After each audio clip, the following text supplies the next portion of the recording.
My name is Morgan X, and this is not another black girl's opinion. Today, we're putting a cultural institution on trial. We're not just talking about a singer and a rapper. We're talking about a brand, a corporation, an American dynasty. Today, we lay out the case against Shawn Carter and Beyoncé Knowles-Carter, collectively known as the Carters. For years, we, the black community, have been their biggest supporters. We bought the albums, we wore the clothes, we streamed the music. We cheered when they became billionaires because we saw it as a win for all of us. There was an unspoken deal. We give you our money and our loyalty, and you represent the community that built you. Today, I'm here to tell you that deal has been broken. I'm going to show you the evidence of a disturbing pattern, a turn away from the community they claim to love, and a turn toward shady alliances, global power, and shocking hypocrisy. This isn't a takedown. It's an audit. Let's start with Article 1, the foundation we built.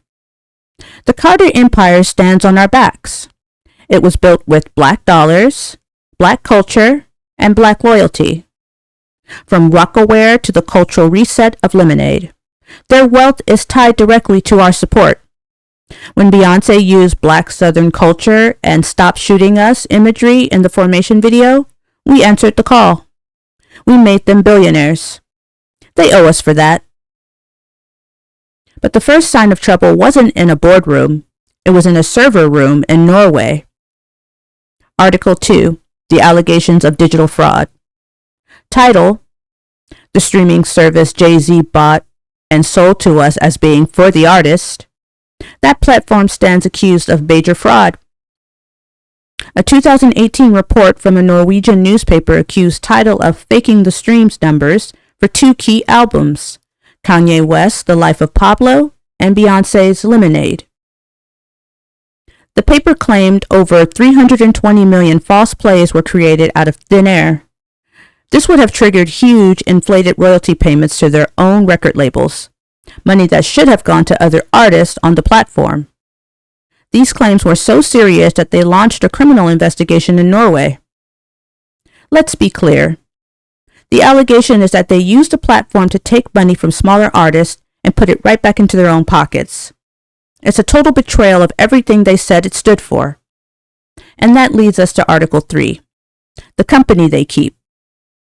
This past September, Jay-Z co-chaired the Reform Alliance Casino Night, raising over $20 million for criminal justice reform.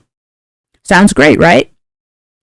But it's a fact that while hosting a charity casino night, he's fighting tooth and nail to open a real casino in Times Square.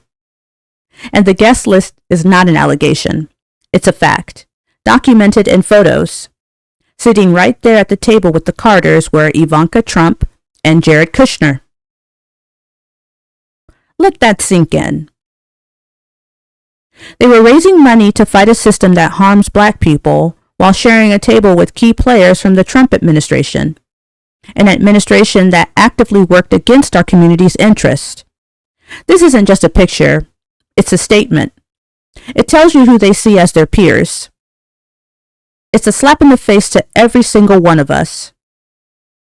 If their dinner guests show us who they are now, their new business partners show us where they're headed. And this is the most important piece of evidence.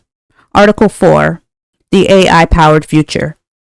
On October 15th, Jay-Z proudly posted a photo of himself meeting with Sheikh Tahmoud bin Zayed of Abu Dhabi. Now, this man is the UAE's national security advisor.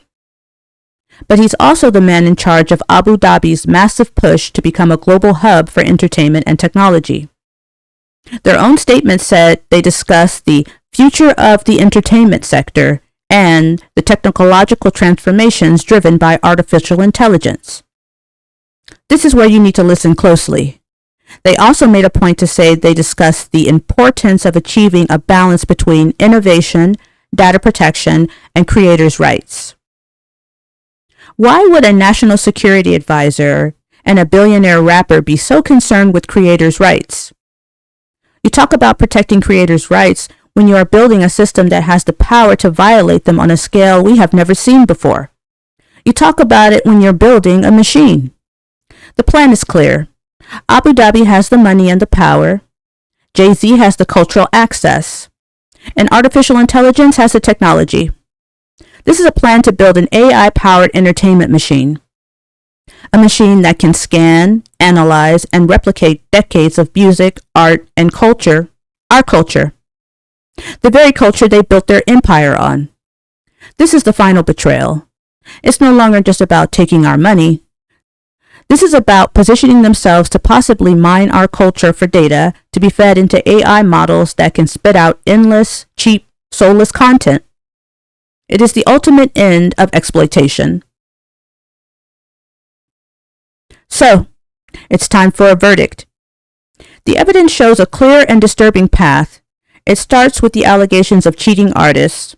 It continues with the fact of embracing political figures who have hurt our community. And it ends with a strategic alliance to build a future where our culture could be scraped for data and fed to an AI engine. The Carters built their brand on black excellence. But the evidence shows they've cashed that in for a seat at the table with a new kind of power. They are no longer with the community. They are a global corporation, and they are making deals for the future of entertainment that might not include the creators at all. The debate is over. The evidence is in. Pulling our support isn't cancel culture. It's a choice. It's a choice we are making with our eyes open, based on the facts. And it's a jury of the people finding them accountable for breaking the contract. The verdict is in. It's time to divest. My name is Morgan X. The work is just beginning.